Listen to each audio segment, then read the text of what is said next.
Hello friends, welcome to నేజవంటలండి. కాకరకాయ అంటే చాలు చిన్న పిల్లల నుంచి పెద్దవాళ్ళ దాకా చేదుగా ఉంటుందని పారిపోతుంటారు. సో అలా కాకుండా నేను చెప్పినట్టు ఈ రెసిపీ ఒక్కసారి మీరు ట్రై చేసి చూడండి. ఒక్క ముద్ద అన్నం మిగల్చకుండా మొత్తం లాగించేస్తారు. 1% కూడా ఇందులో చేదు అనేది ఉండదండి. మరి ఈ రెసిపీ ఎలా చేస్తే టేస్ట్గా ఉంటుందో చూసేద్దామా. ముందుగా అయితే నేను 2 పెద్ద సైజులో ఉన్న కాకరకాయలు తీసుకున్నాను. ఇది చూడటానికి పెద్ద సైజులో ఉన్న లేత కాకరకాయలు అనమాట. సో పైన ఉన్నటువంటి ఈ వేస్టేజ్ మాత్రం తీసేయాలి. చూస్తున్నారు కదా. సో దీంతో పాటు మనకు కావాల్సింది ఏంటంటే పల్లీలు. మరి ఈ పల్లీలతోనే ఈ కాకరకాయ రెసిపీని ప్రిపేర్ చేయబోతున్నాను. ఇక్కడ చూసారు కదా, నేను పైన అయితే తీసేసాను. తీసిన తర్వాత దీన్ని సన్నగా రౌండ్ షేప్లో మనం కట్ చేసుకోవాలి. ఎందుకంటారా, మనం ఫ్రై చేసిన తర్వాత ఇవి క్రిస్పీగా రావాలి కాబట్టి సన్నగా కట్ చేసుకోవాలి. ఎంత సన్నగా ఉంటే అంత టేస్ట్గా ఉంటుంది. సో కాస్త దీన్ని పక్కన పెట్టేసి ముందుగా దీనికి కావాల్సిన ప్రిపరేషన్ ఏంటో చూసేద్దాం. నేనైతే ఇక్కడ పల్లీలు తీసుకున్నాను. ఒక 2 లేదా 3 టేబుల్ స్పూన్స్ అయితే సరిపోతుంది. దోరగా వేయించుకున్నటువంటి ఈ పల్లీని కాస్త చల్లారిన తర్వాత మనం పౌడర్ లాగా ప్రిపేర్ చేసి కాస్త దీన్ని పక్కన పెట్టేసుకోవాలి. ఇప్పుడు చిన్న సైజులో ఉన్న రోళ్ళు తీసుకొని ఇందులో నేను 1 టేబుల్ స్పూన్ జీలకర్ర, దీంతో పాటు వెల్లుల్లి చూసారు కదా, ఈ వెల్లుల్లి ఇంత తీసుకుంటే సరిపోతుంది. ఇందులో 2 table spoons chilli powder add చేస్తున్నాను. చిల్లీ పౌడర్ ఎంత యాడ్ చేసుకుంటే అంత స్పైసీగా టేస్టీగా ఉంటుంది. ఇందులోనే సాల్ట్ వచ్చేసి కొంచెం తీసుకోవాలి, అంతే అండి.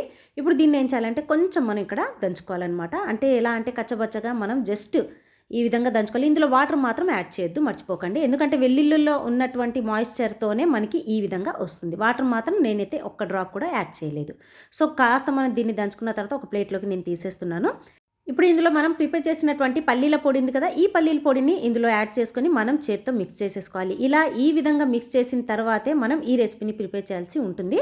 ముందైతే మనం దీన్ని ప్రిపేర్ చేసి కాస్త పక్కన పెట్టుకున్న తర్వాత మనం ఫ్రై చేసిన వెంటనే దీన్ని కలిపేసుకోవచ్చు. ఎందుకంటారా, మనకు అది క్రిస్పీగా ఉన్నప్పుడే ఈ పొడిని మనం ఇందులోకి యాడ్ చేయాల్సి ఉంటుంది.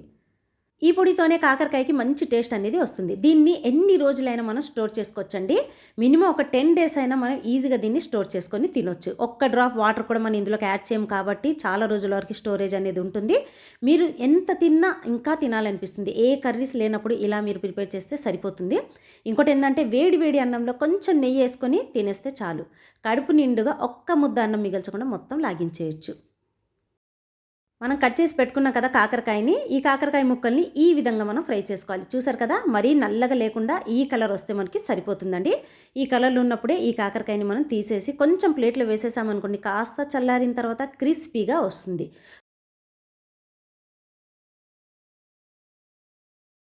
దీంతోపాటు మనకు కావాల్సింది కరేపాకు. కరేపాకు కూడా ఎంత ఇందులో యాడ్ చేసుకుంటే అంత టేస్ట్ అనమాట. ముందుగా కరేపాకుని కూడా ఇందులోనే మనం ఫ్రై చేసేసుకోవాలి. ఫ్రై చేసిన తర్వాత ఇవి కూడా క్రిస్పీగా తయారవుతాయి కాబట్టి సో కరేపాకు పొడి, దాంతోపాటు కాకరకాయ పొడి, ఇందులోనే మనం కారం పొడి, ఈ మూడింటిని యాడ్ చేసి తింటాం కాబట్టి టేస్ట్ అద్దిరిపోవాల్సిందే.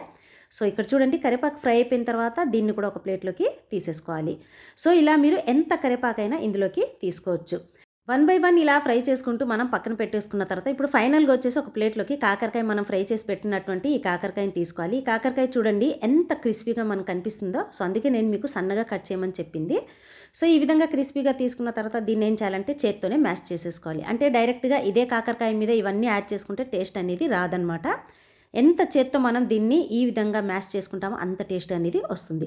కొంచెం మనం పైన ఈ విధంగా మ్యాష్ చేసిన తర్వాత ఇందులో కరివేపాకుని కూడా యాడ్ చేసి ఇదే విధంగా సేమ్ మనం మ్యాష్ చేసేసుకోవాలి.